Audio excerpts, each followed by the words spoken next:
Shalom, Sister Kate here. Welcome back to For God Live. Welcome back, YouTubers. It is early in the morning. I have my berry picking apparatus on, and I've been picking blackberries.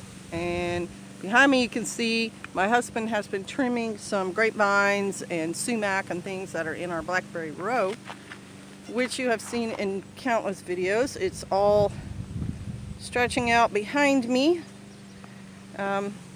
And Pastor and I are trying very hard this year to take full advantage of our harvest. As Sister Ashley said on her video, and I'm going to paraphrase it, the harvest is plentiful, but the servants are few.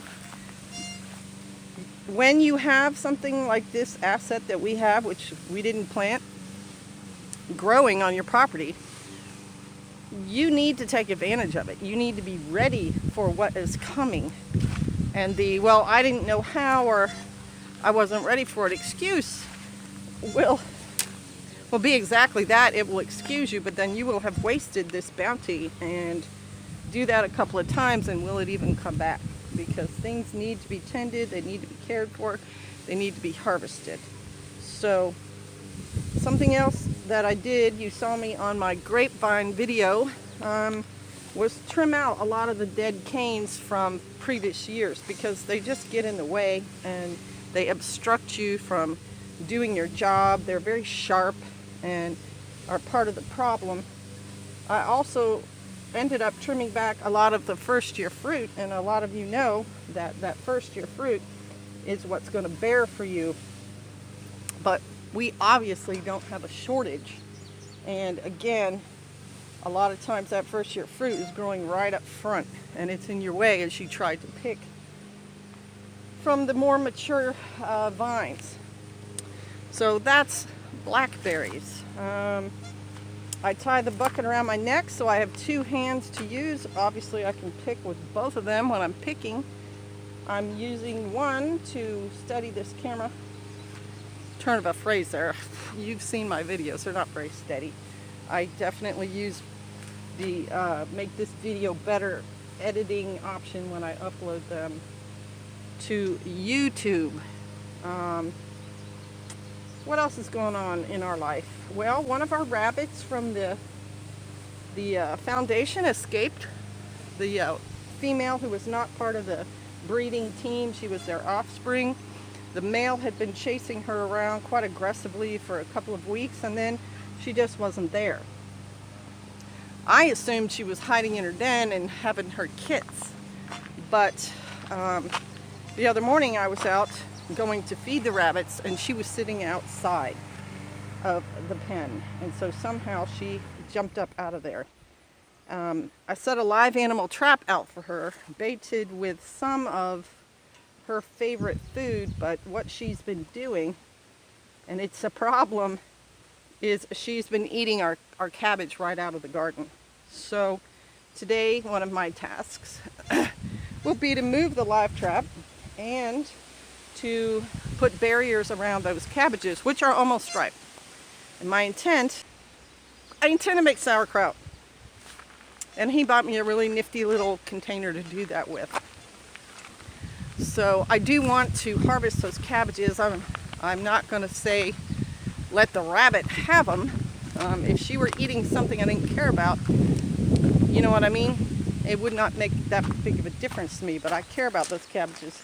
I planted them way back in like February, March, and I intend to use them. So we're going to cover those and then move that live animal trap closer to them and maybe bait it with a little bit of cabbage leaves, try to entice her into it. And then when we catch her, my intent is to put her in the other foundation. I already have the fence panels for that and just need to put them in place, and then I can just let her be free in there. And Pastor Joe was like, well, she's not going to have babies in there. Well, we can take one of the males from the kits that the other couple have and throw it in there with her, or put that male who is her father in there with her, separate from the mama, and that may work too. But you guys go ahead and advise me on that, because you know, I'm not a rabbit keeper by nature. These guys are kind of new to me, and so I'll take whatever tips you have on that. The battery of my camera, I was not charging the camera last night.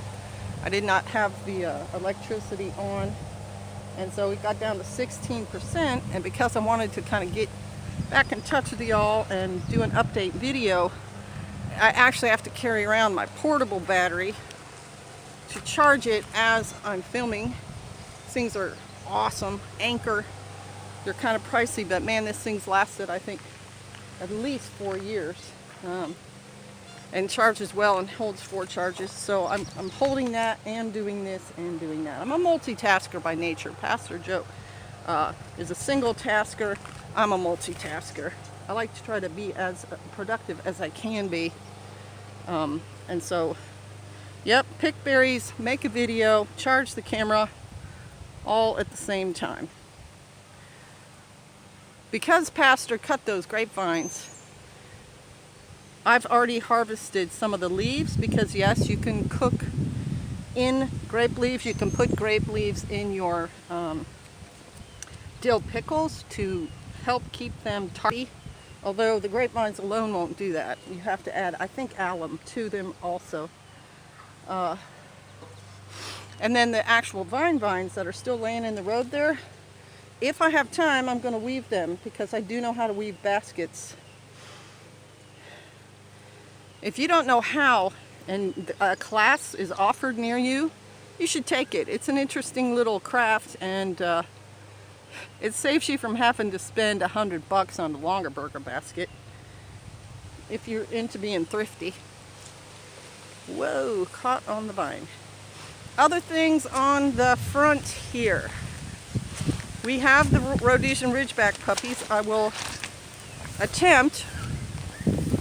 You can hear them screaming in the background. One of them is probably caught in the chain link fence. They are getting older. They're, I think, at least 5 weeks old. And we are going to have to get rid of them, in spite of Pastor Joe wanting to keep pretty much every single one. All of them are displaying different, not characteristics, but, you know, different personality traits. And we like them all. We're Ridgeback people. We're now fully convinced of the breed and have been keeping them for a while, several years. And once I show you the puppies, you'll know why we're saying what we're saying. They are adorable.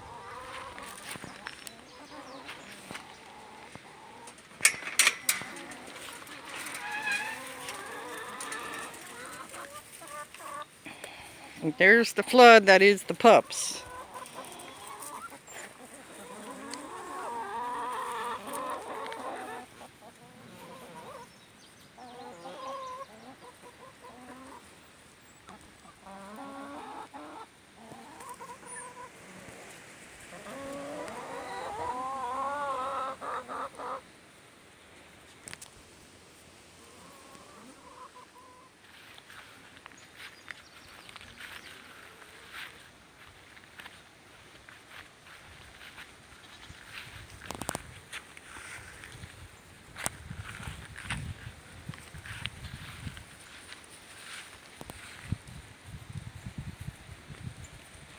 So,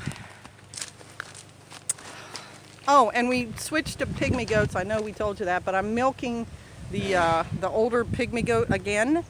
She, her babies are long into being weaned. Boy, is she smart.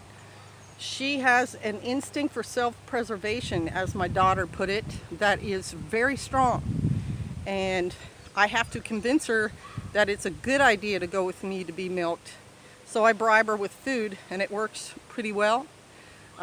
She understands that being on the stand is not a scary place, and that we're just going to go up there and milk, and she can get down and then go off and eat. So what I like about those pygmy goats is these particular ones had been around people, so they're not people shy, and they're really smart about being tied out. Once they feel resistance on their cable, they don't like try to get all tangled up like the bigger goats did. I guess it's not a panic. They're easier to move, and they're a whole lot cuter. So for me, I think I'm going to stick with them. I do love the big dairy goats. I do love the big alpines. It's just I have to understand as I'm getting older, I just don't have the physical capability to deal with them like I used to, you know, just 5 years ago.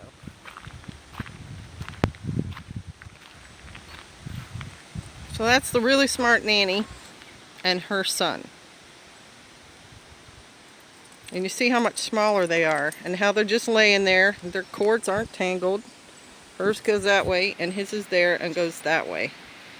They're just doing, they work better for us. Okay, I think that's enough update. I've got to continue on with my tasks. I appreciate you guys commenting. Yeah, this is one more thing I wanted to tell y'all, that I cannot reply to every single comment.